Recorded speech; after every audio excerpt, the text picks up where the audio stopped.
Привет-привет! Меня зовут Людмила, и с вами Людмила Шпакова в потоке. Наш сегодняшний разбор называется так: пауза или точка. Давненько мы не делали таких разборов с вами, да, возвращаемся к каким-то таким разорванным, странным отношениям и выясняем, будет ли продолжение или нет. Итак, у нас будет 3 позиции. Пожалуйста, загадывайте ваших мужчин. Так как понятно всем по названию, да, что ситуация между вами – это, скорее всего, какое-то затишье, разрыв, ссора и так далее, сделаем сигнификацию самого мужчины, чтобы вы определили для себя, да, правильно ли выбрали позицию. Значит, просигнифицирую мужчину, дальше посмотрим его чувства к вам. И, конечно, ответим на наш главный вопрос – пауза или точка. Ждать чего-то или не ждать ничего. 2, 3 идут у нас в ожидание. Начинаем с единичек. Ага. Да, наверное, я сейчас отвечу вам на главный вопрос и перейду ко второй позиции. И тут же карты у меня, да, такие типа: нет, не делай этого. Ну ладно, интересно же все посмотреть, да? К тому же вы еще не знаете, про вашего это или не про вашего. Итак.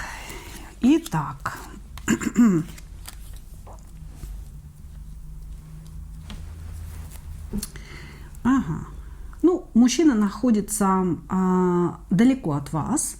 То есть, в принципе, даже если мы не берем расставание, разрыв, ссору, он физически в данный момент находится далеко от вас, этот человек. Значит, мужчина может быть женат, может быть разведен, может быть женат на бумаге. Здесь вот, знаете, такое ощущение, что у него есть печать в паспорте, есть дети, но он живет отдельно от своей жены. Может быть, он уехал куда-то на заработки, так, знаете, надолго-надолго. Может, еще что-то здесь навернулось. Но он и женат, и не женат одновременно, понимаете? Или же он официально разведен, но, тем не менее, ну, как бы, знаете, обеспечивает жену вместе с детьми. Для него она остается, ну, вот таким важным звеном в жизни. Вот, значит, не все мужчины подлецы. Некоторые даже после развода видят своей жене бывшей, да, ну, друга, мать своих детей и так далее.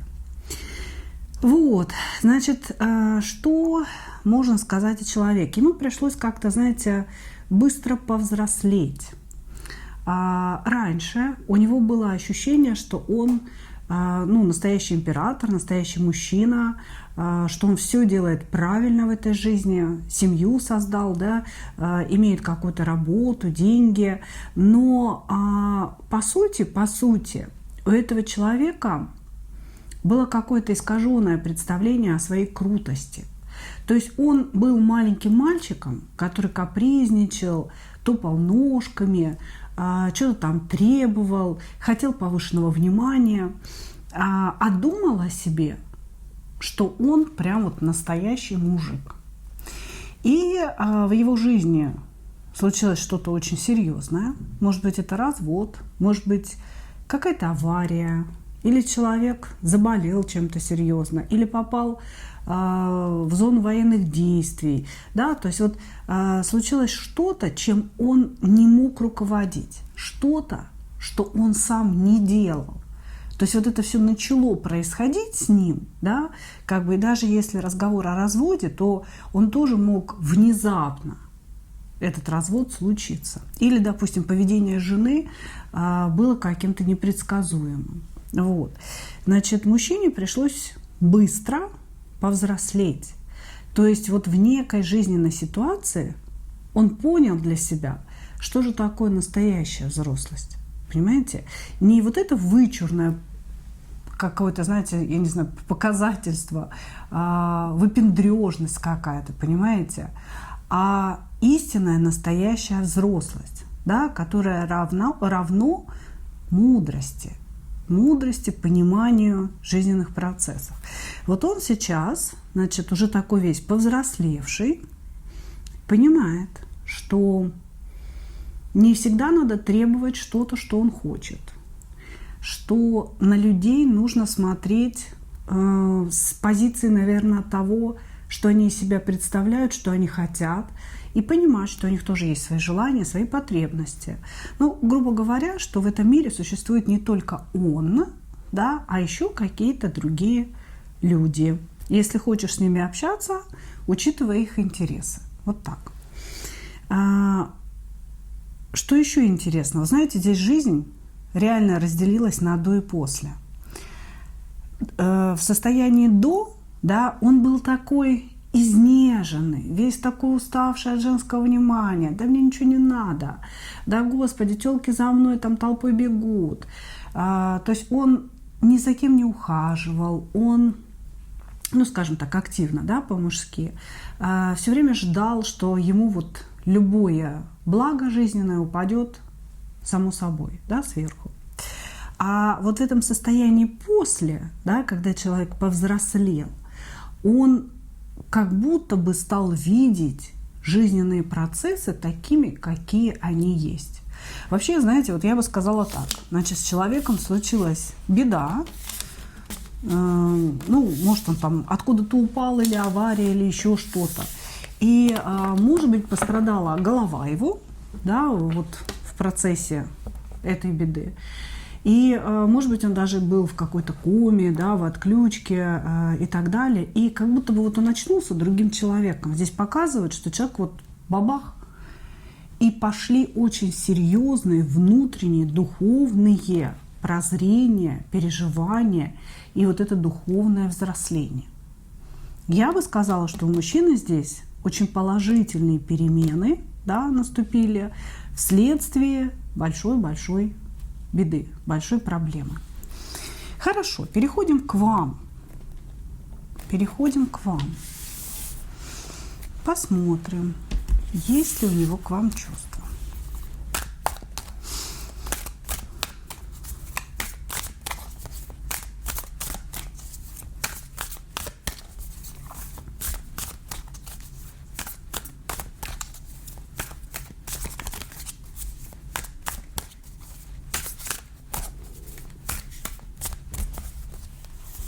Есть ли у него к вам чувства?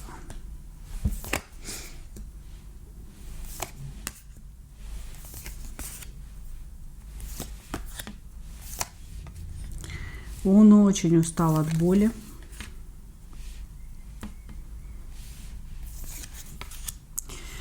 Какое-то, знаете, у меня подозрение есть,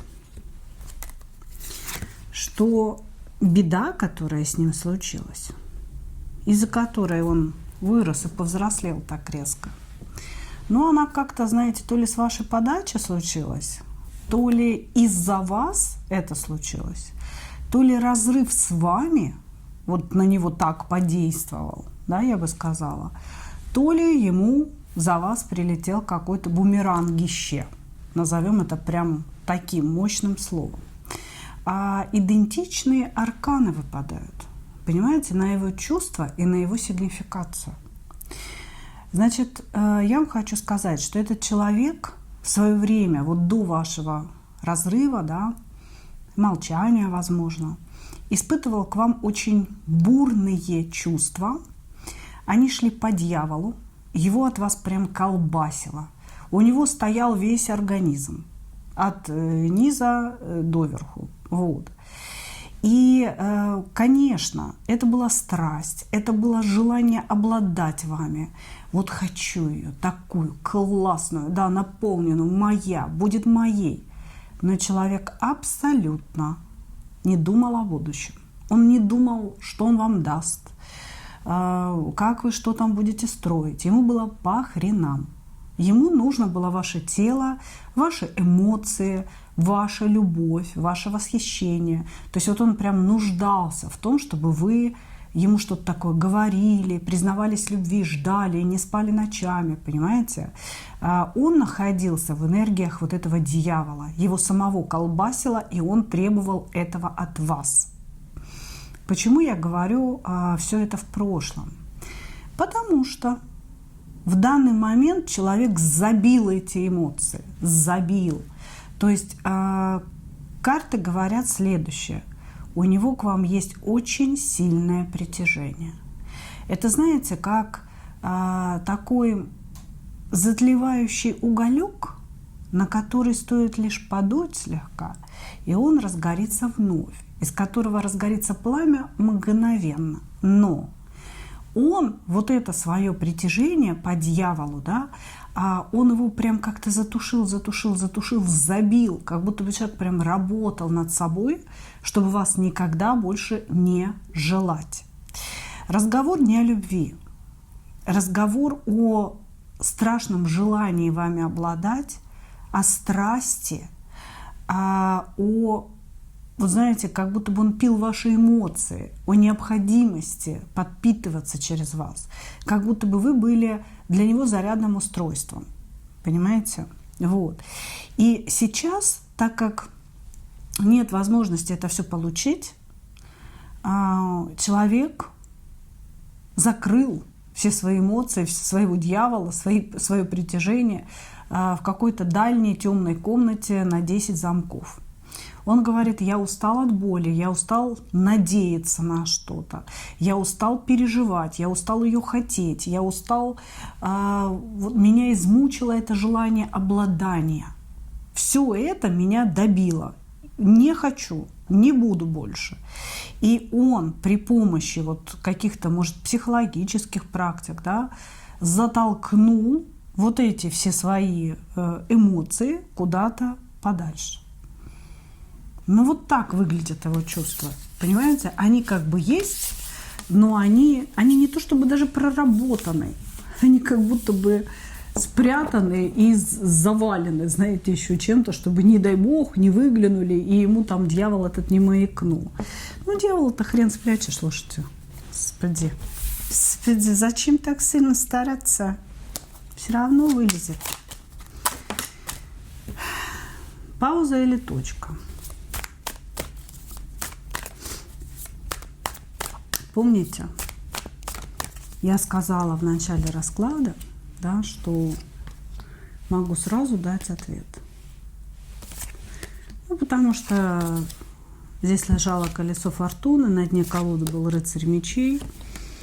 И это говорит лишь о том, что скоро начнется следующий цикл. Да? То есть, конечно же, это никакая не точка. Даже если вы очень давно не общались, это не точка, скоро начнется цикл. И перипетии с этим человеком, они продолжатся немножко в другом русле. Почему я говорю перипетии, а не любовь, не роман, не отношения? Ну, потому что вам с ним очень сложно. Вы действительно друг для друга кармические люди, понимаете? И когда вы встречаетесь, вы ругаетесь, вы что-то выясняете.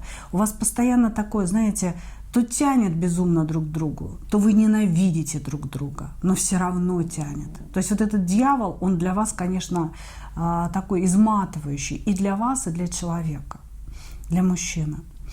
Значит, в ближайшее время проявления от него не ждите. Здесь и двойка мечей, и туз мечей, как его решение. Да? Здесь какое-то еще время он помолчит. Но молчит он не совсем молча, я бы сказала.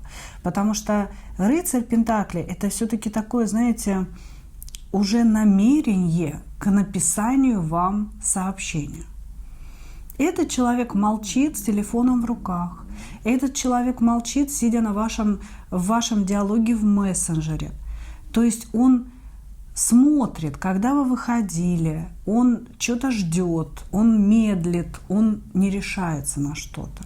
Но он готов к сближению, он готов перешагнуть вот эту вот тишину, пустоту между вами. Вот, значит, действие здесь будет очень осторожное. Для того, чтобы проверить, что у вас, любите, не любите, вообще есть какие-то чувства или нет, есть ли какой-то шанс. Значит, к вот этому действию, да, к возобновлению, конечно же, его спровоцирует его внутренний огонь. Как бы он ни закрывал это чувство, оно присутствует. Но все это будет осторожным именно потому, что он очень боится вновь погрузиться и остаться ни с чем. Вы очень сильно разбили его сердце. Очень сильно разбили. И поэтому он вот прям, знаете, так вот, привет. Здесь уже не такой ехидный привет, который я обычно говорю, а здесь очень осторожно такой, знаете, такой, привет, это я, как ты? Там, я соскучился, что у тебя, расскажи о себе. То есть, вот, знаете, как будто бы человек слегка-слегка хочет прикоснуться к вам и посмотреть, что будет в ответ. Вот, значит, поэтому, конечно, здесь никакая не точка. Начнется следующий цикл еще не прямо сейчас. Не прямо сейчас. Через какое-то время. Через какое мне не говорят, и я говорить не буду. Понимаете, когда идут цифры, я сразу их обозначаю. Нет, значит, как бы очень такое размытое понятие. Я понимаю, что никто не любит ничего размытого, но вот как есть. Вот, значит, и тут очень важно, да, вам самой понять, что же вы хотите, понять первое, он изменился, действительно изменился, не придуривается, а действительно изменился. Второе, что вы хотите сами от отношений с этим человеком, что возможно получить от этих отношений. И вот дальше уже все будет зависеть от вашего решения. С ним вам очень сложно. Очень сложно. Вы друг другу даны для уроков, для взросления какого-то. Он, конечно, никуда от вас не уйдет, он будет возвращаться периодически, да. Но вот строить ли с ним что-то, уже будете решать вы. Благодарю вас, единички. Двигаемся дальше.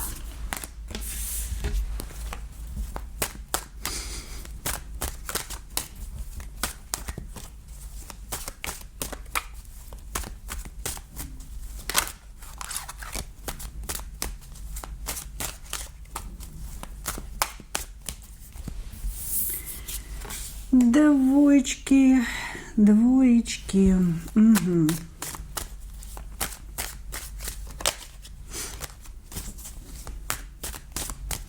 Что за мужчина к нам пришел?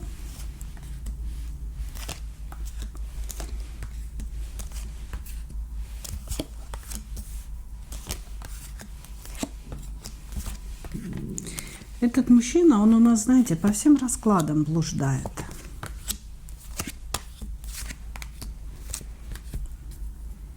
Этакий, знаете, игрок на белом коне. Значит, человек, у которого очень высокий сексуальный потенциал, и поэтому ему нужно вот как-то очень много секса, очень много внимания, очень много эмоций к его персоне. Этот человек служит своему эго. Его эго очень такое, знаете, требовательное. Оно требует, чтобы женщины вокруг вот прям поклонялись и преклонялись перед ним. Значит, мужчина, который в отношениях всегда играет в горячо-холодно. Сначала он просто вот сбивает с ног. Да что ж такое? Сбивает с ног страстью, любовными письмами. Он пытается вам понравиться, окружает вас вниманием, окружает вас вот какой-то такой, знаете, заботой, нежностью. И вот как будто бы, знаете, вот он всегда рядом. Вы ему пишете или звоните, он такой раз моментально взял трубочку. Я здесь, я жду тебя. Вот, я о тебе постоянно думаю. То есть сначала человек погружает вас вот в такие эмоции. А потом он уходит в короля мечей. То есть это игнор, это холод, это какое-то ожидание, выжидание ваших действий. А потом он опять в короле кубков. Я влюблен, я нуждаюсь в тебе и так далее. Ты такая вся уникальная. А потом опять заставляет вас ждать и страдать. Узнаете своего принца и персонажа? Также этот человек жалуется на своих бывших. Он говорит о том, что его бывшие – это какие-то дуры, это какие-то меркантильные женщины, да, не буду прям выражаться. Это гулящие женщины, это женщины, у которых нет совести, все как одна. И вот только вы такая уникальная, и он очень надеется, что вы не такая, как они.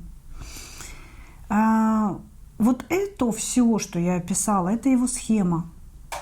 Это его схема. То есть он так взаимодействует с женщинами, со всеми, которых он хочет завоевать. То есть есть какие-то точечки, которые он нажимает, естественно, да, и вот доводит женщину до тех отношений, которые ему нужны. А нужно ему, чтобы женщина его спасала, чтобы женщина преклонялась перед ним, очень боялась его потерять, чтобы женщина всегда была на крючке. То есть он как бы дает женщине надежду на то, что вот он пришел ради нее. Она та самая. У нас с тобой взаимная любовь, взаимные отношения. Но ты должна меня жалеть. Ты должна все время испытывать вину передо мной. Ты должна жертвовать своими желаниями, потребностями в угоду моим желаниям и потребностям. Ну вот как-то так. Здесь человек у нас показан. Если узнали своего товарища, если между вами все так и было, да, так и развивались ваши отношения, смотрим дальше.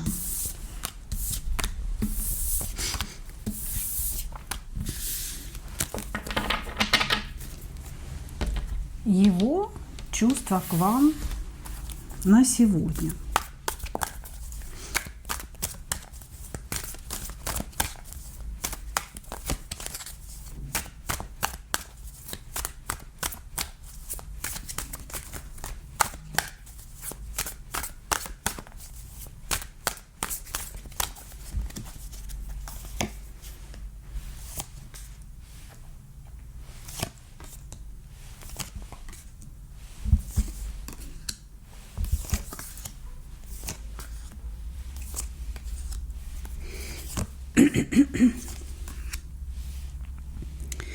Так, чувства к вам на сегодня.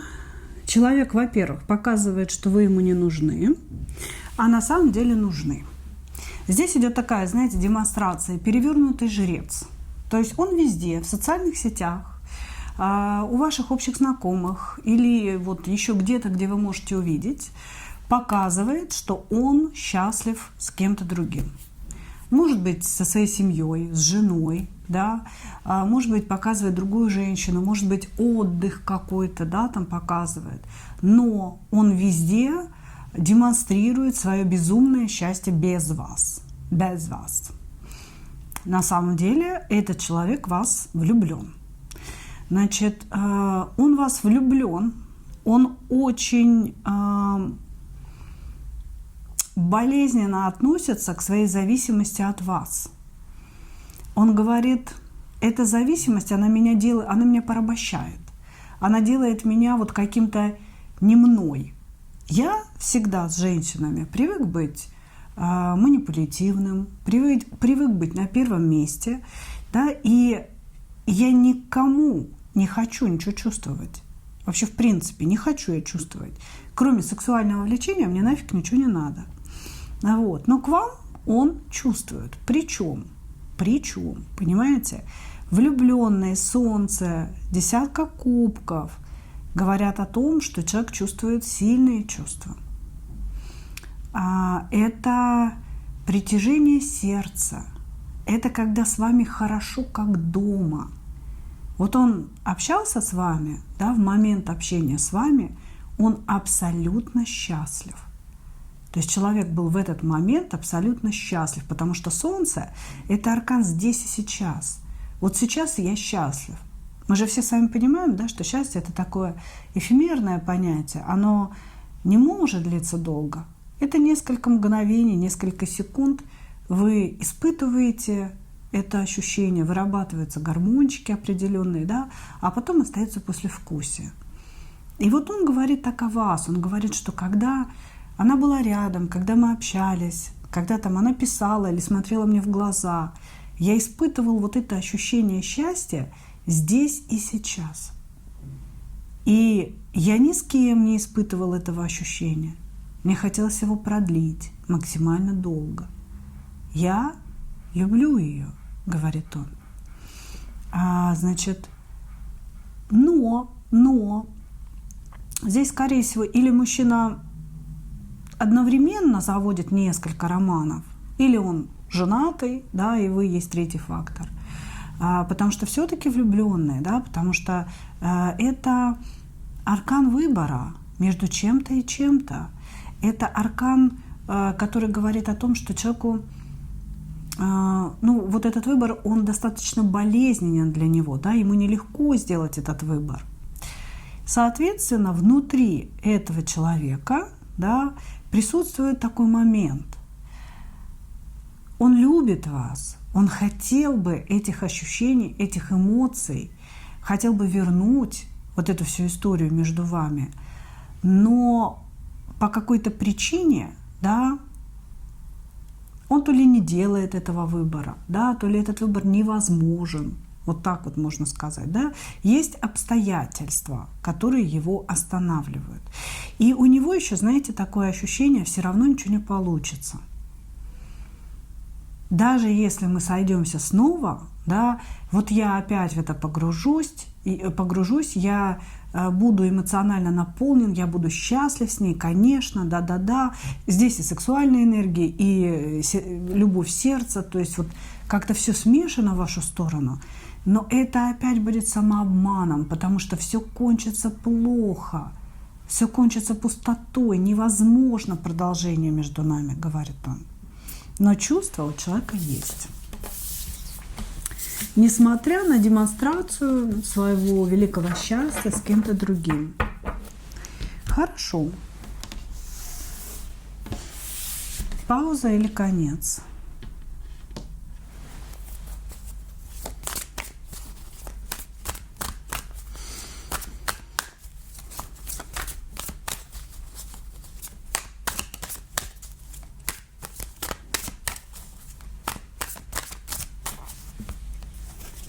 Пауза или конец?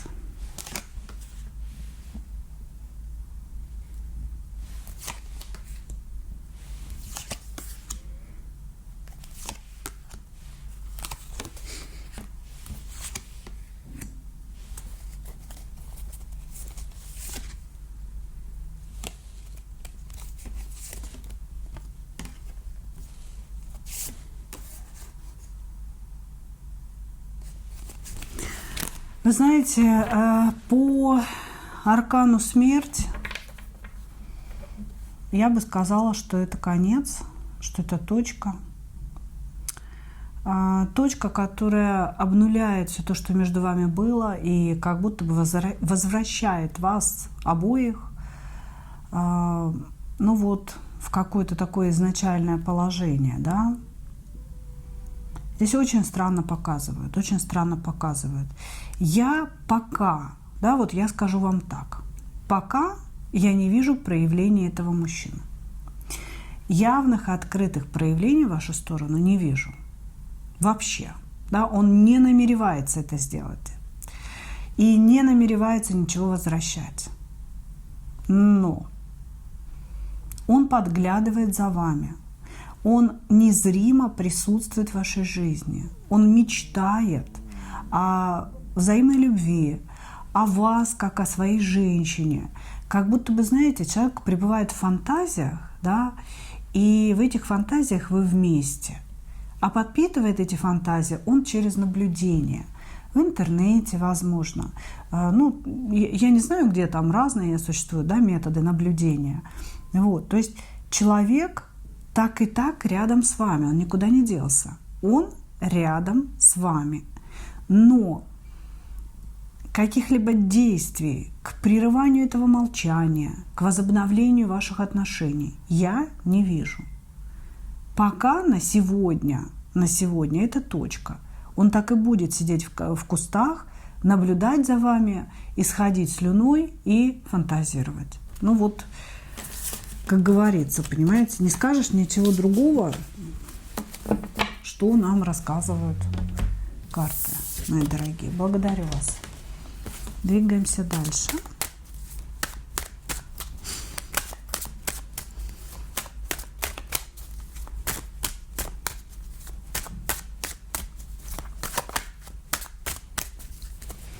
Троечки. Человек пися пожаловал к нам. Слушайте.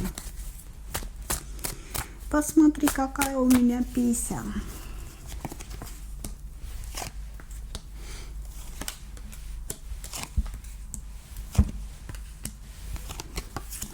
В абсолютно таких, знаете, женских, еще и придурковатых энергиях мужчина с нарциссическим расстройством. Короче, персонаж для обсуждения. Так, значит, мужчина, который который думает только о своем жезле. Для него секс – это, как бы это сказать, единственное стремление в общении с женщиной. То есть женщины – это тела для секса. Все, как бы, попадая в постель к женщине. То есть он сначала очень активно завоевывает, но его завоевание выглядит смешно. Это не какие-то подарки, это не какие-то приглашения. Это вот, знаете, что-то тупое, если честно. Какие-то тупые намеки. Написал, типа того, что ты мне нравишься, давай покувыркаемся в постели. То есть вот он какой-то, знаете, неизобретательный. Неизобретательный человек, пися туповат. Вот, значит, у него желание найти себе богатого мужика, чтобы он его обеспечивал. Может быть, это буквальное желание, потому что мужчина в очень сильных женских энергиях находится. Может быть, у него есть какая-то другая ориентация, да, вообще. Он скорее бисексуален тогда. Вот. Может быть, это просто какая-то внутренняя потребность характера. Да, не обязательно он ищет себе богатого мужика, который бы его содержал. Может быть, он под этим образом имеет в виду богатую женщину, постарше, да, которая бы ничего не требовала, не заставляла работать, а просто бы содержала мальчика вот такого, знаете, для удовольствий на поводке. Может, он и не совсем и мальчик, но он просто себя таким чувствует, молодым, ярким, очень сексуальным, очень желанным всеми. Вот. Значит, все меня хотят, я такой, меня все хотят. Вот, значит, парень не изобретателен в своих подкатах. Женщину видит только лишь для сексуального удовольствия. Как только удовольствие получено в постели, он не знает, что делать дальше. Вообще, вот его пугает момент после, понимаете? Потому что, закончился секс, ведь это же все равно недолго, понимаете? Закончился секс. Что дальше делать? Как правило, этот мужчина быстренько застегивает штаны и убегает. Он не остается на ночь, он не идет там с вами пить чай, кофе, вино, что там, да, все зависит от антуража вашей встречи. Он бежит куда-то, понимаете, он бежит не потому, что вы плохие, не потому, что вы не понравились, а потому что он не знает, чего делать, он боится вот этого момента после. Вот, значит, этот мужчина привык и делает так всегда обесценивать понравившуюся женщину. Если женщина нравится, реально вот западает в сердце, он сразу внутри себя ее обесценивает, и ей это говорит в глаза. Поэтому 100% он вас обижал, он вам говорил гадости, он вам говорил: отстань от меня, ты какая-то там кривая, косая, старая, некрасивая, толстая. Вот все, что угодно он мог сказать, он привык оскорблять женщину. Привык он это делать. И он это делает, когда действительно женщина нравится. Вот, ну, такой, знаете, парадокс получается. Вот, значит, зациклен на себе, на том, чтобы стать богатым, на том, чтобы не работать, на том, чтобы все блестело каким-то золотом, чтобы была брендированная одежда, ну и же с ним. Да, самый дорогой на свете отдых, но денег у него на вот это вот все, что он хочет, нет. Понимаете, человек здесь хочет жить по самому высшему стандарту, готов себя продать хоть мужчине, хоть женщине для того, чтобы это все иметь, но не получается пока. Может, он уже и не так молод, да, для того, чтобы предаваться. Но вот это вот обесценивание, оскорбление женщины, это прям практически с каждой, кто нравится. Это вот прям как по описанному, да? Хорошо, хорошо. Что он чувствует к вам?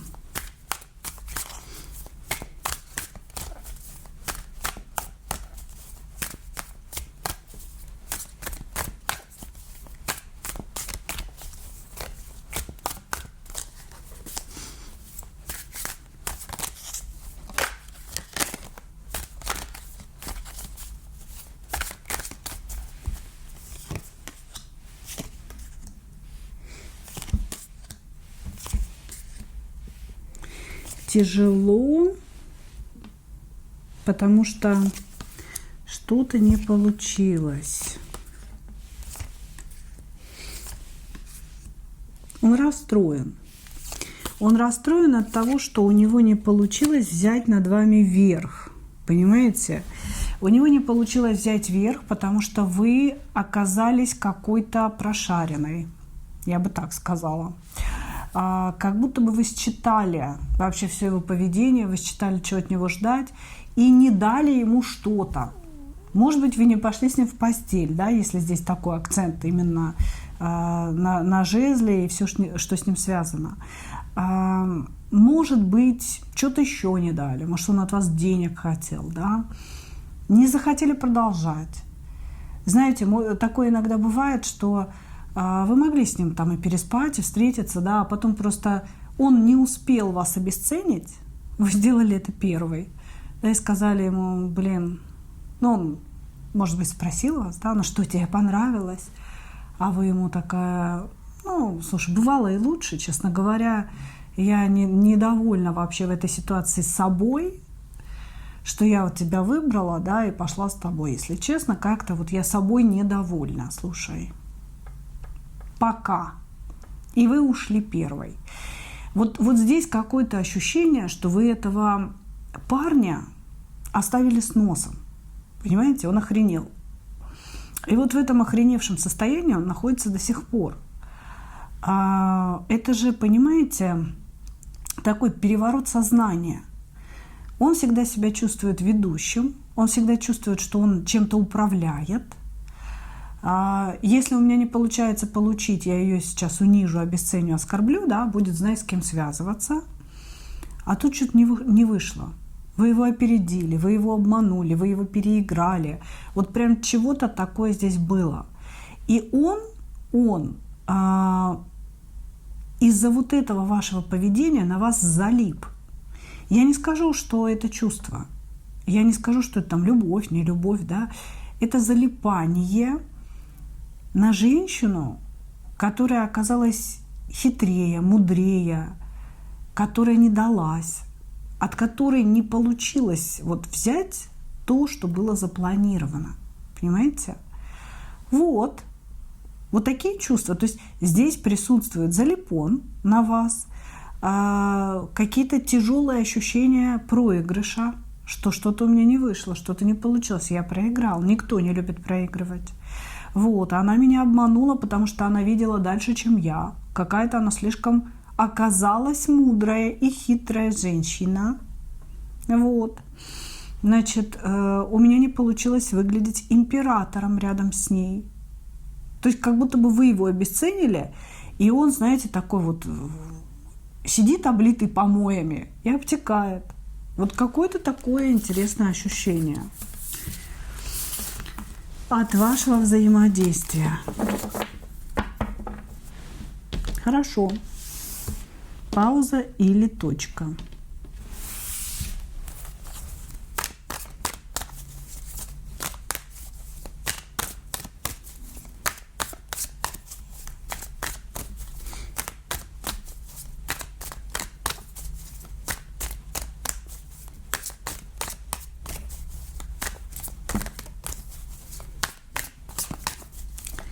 Пауза или точка.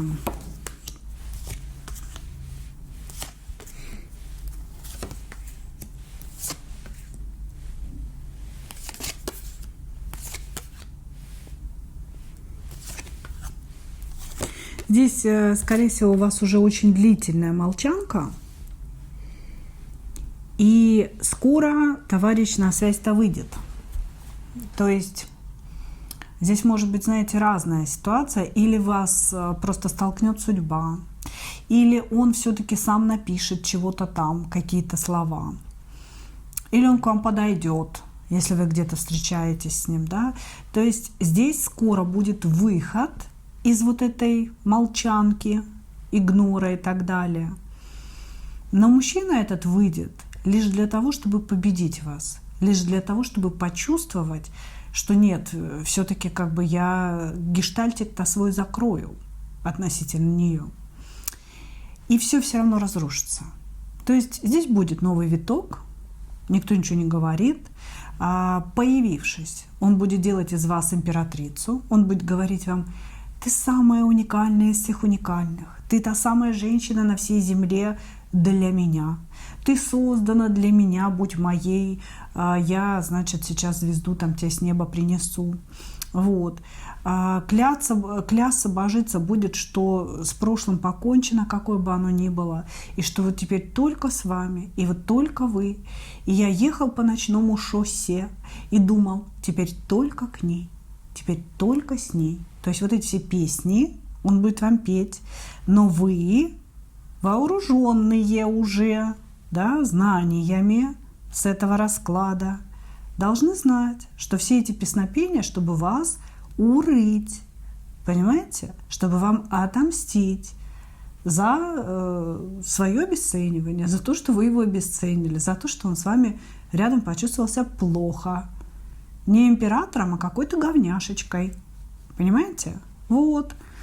Короче говоря, здесь не точка, но все равно точка будет скоро, да, скажем так. Здесь будет появление товарища, поиграйте с ним еще разочек, чтобы хотя бы, знаете, ну вот, ваше эго было польщено, уж если на то пошло, да, потому что он идет отомстить. Вот прям ждите, ждите, товарищи. Ну что, мои дорогие, вот такой сегодня получился у нас с вами разбор. Благодарю вас за ваше внимание. И, как обычно, хочу пожелать вам только одного.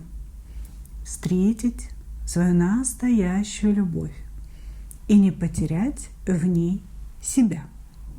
Ну а мы увидимся с вами в следующих видео. Пока-пока.